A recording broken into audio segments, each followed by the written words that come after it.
like, Dad, I do music.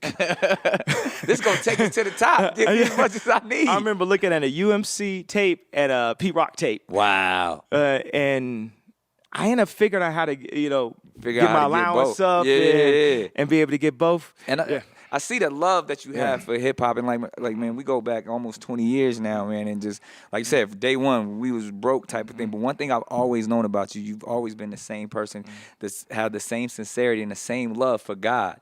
Like even from Jesus Walks to where we are today, and then even now, your messaging is a message of love, and that's where people, I think Martin Luther King said it, the best, that it's like it's before the victory is won, it's going to be a lot of us that are actually going to be misunderstood and called bad names. But we got to embrace that and just walk in that until the job is done. You think people don't be understanding me?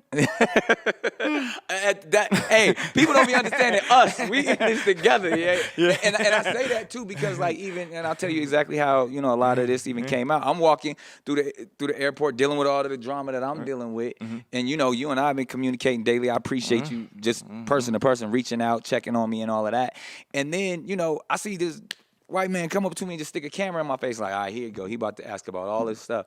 And then when he saw he had no entry because I had an answer for him every time just based off of my own atonement, then he was like, well, what about Kanye West? And I'm like, what about? That's my man. And I was like, okay, this is like what Malcolm X talks about the media. You know what I mean? Like what they try to turn the guilty innocent, the innocent guilty. That's the most powerful entity because it's gonna have you hating the people being oppressed and loving the oppressors. So I'm already in that zone. And then as soon as he bring your name up, I was like, I'm not gonna let this man try to make me ridicule my brother based off of something that he knows is gonna be clickbait, or it's like, that's my family. First thing I said, I love it. I love what Ye doing. And then he's like, come on, man, you're not gonna vote for him. I'm like, I'm not gonna give you what you need. So if you trying to make fun of me or him, you're not gonna get that. I'm gonna stand by my man because I vow to never to talk bad about any other black person in public, especially in media, but especially somebody that I love and consider my brother. So whatever he was trying, I was like, I saw where they was gonna go with this. So I'm like, yeah, whatever you saying. So I was like, I'm not gonna let you make me talk bad about my brother. But then now, even like they mad at the process because, and let's unpack that. But even like I saw somebody I love dearly, Stephanie Mills, said that you and I are paid slaves, like, and playing and acting like we're toys, or playing with our toys, and we need to take our toys and go back home because there's people. Well, she's not wrong. People, losing their lives, losing their jobs. This time is serious, and that we not taking what our powerful voices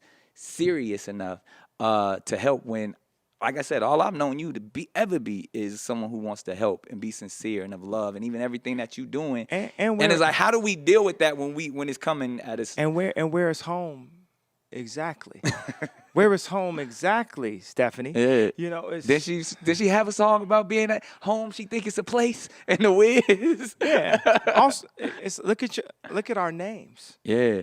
You know what I'm saying? It's like our names. Look at my last name. My last name's a slave name. Right. Where is home exactly? But even for somebody else to call us that. No, what I'm saying is like we don't know what kings really look like. We don't know. We're seeing them for the first time, and it's like the media would like to do anything to make you believe that that's not what we are. And that's not who we are. And honestly, we're two of the most honest and expressive people in media as far as black people go. And with me, it's like I don't use my mind. I mean, people are like, well, obviously he doesn't use his mind. No, I use my gut. Instinct, your inner spirit. I use my instinct. My instinct is infinite. My mind is limited and only an instrument. Bars. Nah, man, and you touch on that in that same way to where, even that you talk about you in South Carolina and being vulnerable and opening up and you have such a passion, one, for your own children, but children around the world, and people feel like they want to say, oh, well, Ye doesn't know what he's talking about when he's coming to that, or why is he crying and all these things, where why not? It's a world that thinks that you shouldn't cry and be in repentance when you just even to think and to fathom the thought, that is the world that is sick. The world is sick, but I'm going to tell you one thing about media. I'll hop in the car with a paparazzi. I hire paparazzi. Right. You know what I'm saying? If I could, hey, I know y'all. Let me tell y'all. I know y'all are right. Call the paparazzi on myself. Yeah, I call the paparazzi on myself. Like I know it's down because of COVID. I am hiring. I buy all the paparazzi companies. I want to pick the exact photo. This is billionaire talk right there, ladies and gentlemen. I want to get the exact. It's always been an idea of mine. I said, man, I should just purchase the paparazzi companies. I'm pretty sure TMZ is for sale. Man, in America, everything is for sale except for our souls. Come on now. And it's location. Now, people talk about location on some. You thinking I'm saying like you should spend more. I'm saying you should spend less. You could spend $100 million for neighbors if you want. Right. I ain't finna spend $100 million for neighbors. Right. Facts. I need no neighbors. Right. There's definitely no neighbors out here. if I'm dropping that, I need to have absolutely. Look. So, the idea of life. There's some harsh facts that deal with the black genocide that is abortion. And it's happening every day. And right now, God has given me the information, and he ain't gave me no other information other than this information. Right. And we have this right now. So that means he wants me to say this now. If God didn't want me to run on stage and say Beyonce had the best video, he would have sat me in the front row. I would have been sitting in the back. They wouldn't have made it the first award. And wouldn't have made it so ridiculous of an idea, because I had never heard of this person before then.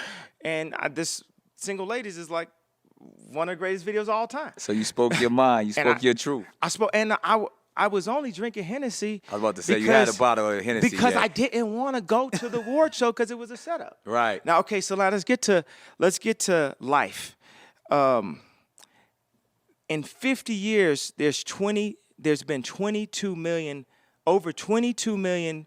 500,000 black people aborted strategically and on purpose.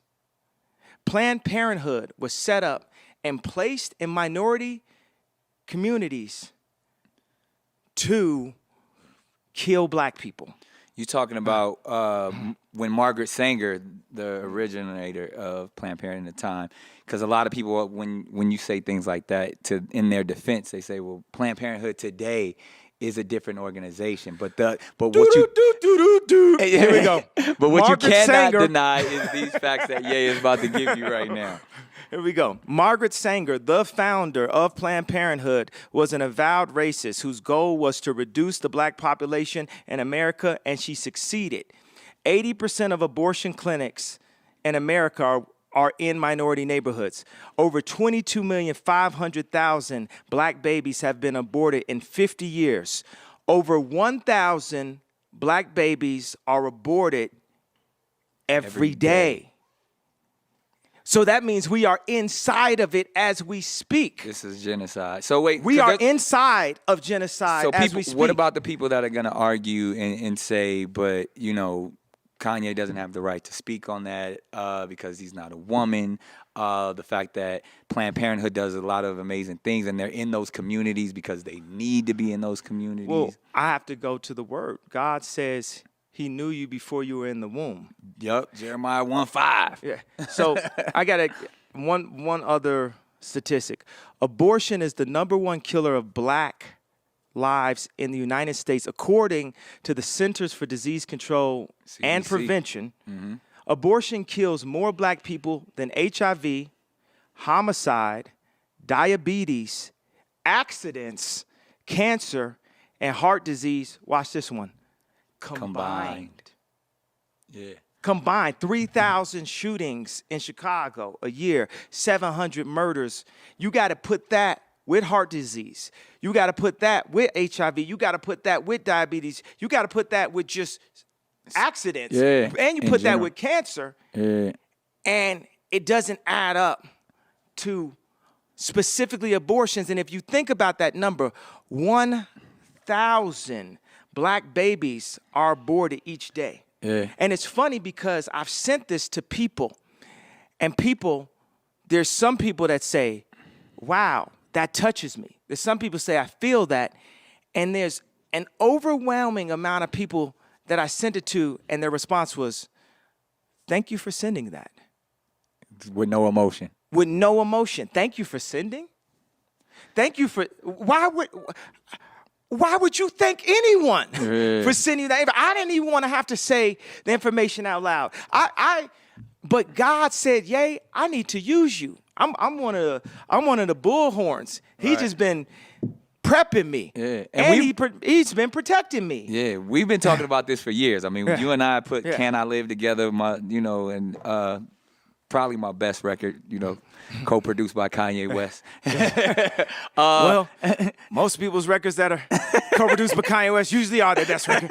No, but we joke, but in something serious, this is something that's been, close to us because we both grew up with single mothers who were put in a situation. I had a non-custodial father. That's my dad was very, and also what I want to say is I love my mom.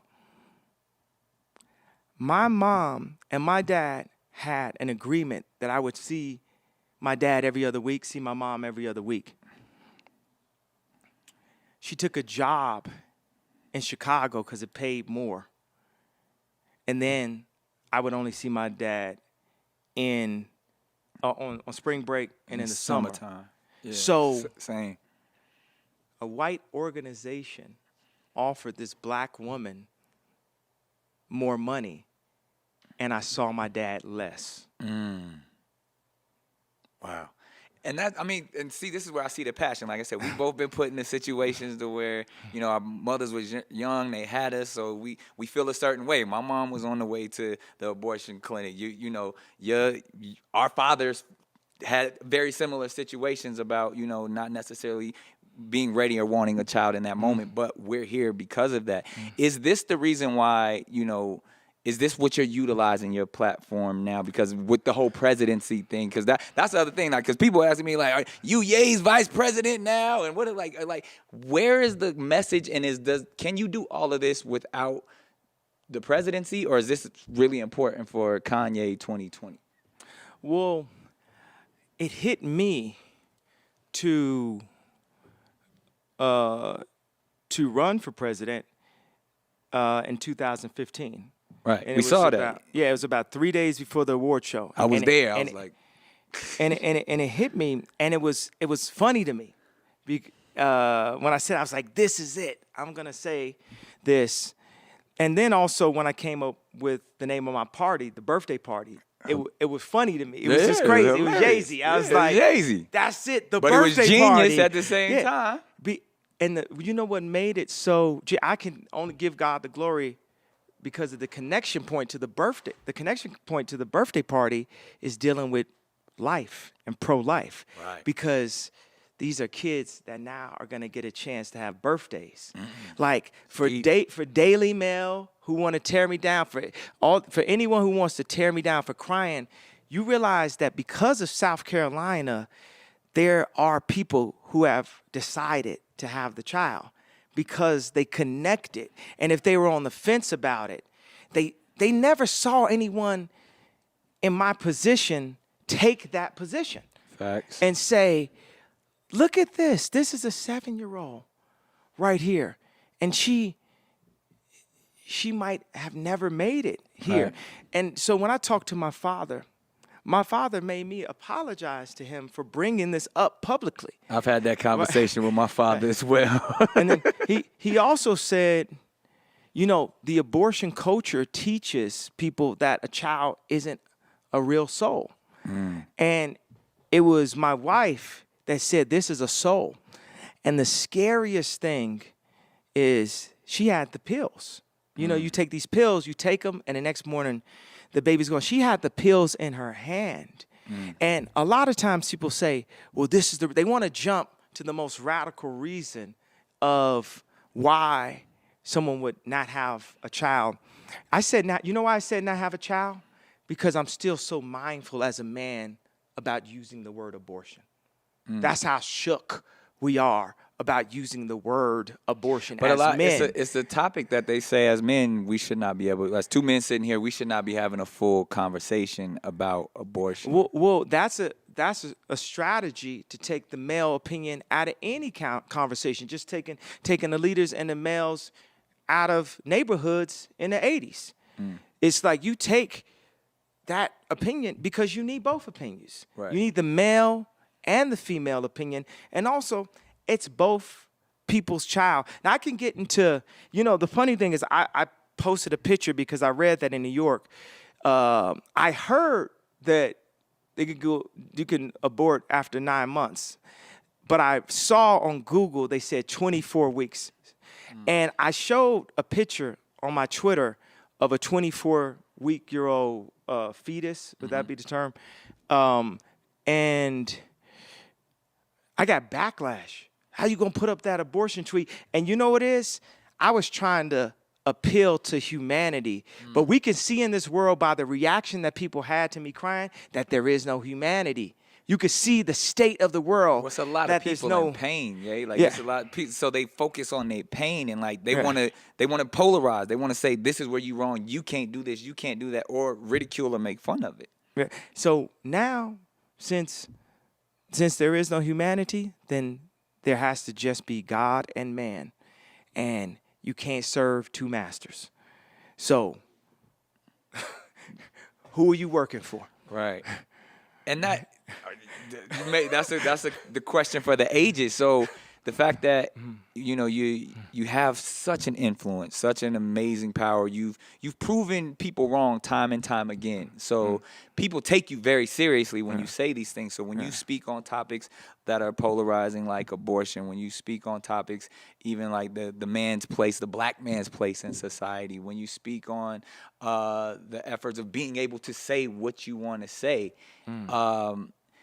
does that ever? Because I know you're a man of instinct, but does that the backlash that you do receive? Do you ever get concerned about that? Because I don't, and I didn't. But now, when I hurt people with my words, I didn't mean to do that, and that's where I was like, all right, this is a different energy for me. Because I used to be, how we vibe, like say what the hell I want to say. But when people are in pain, and then you see people come to conflict because of what you said, that can't be what you want. Bro, we be having to act like housekeepers in America. The most influential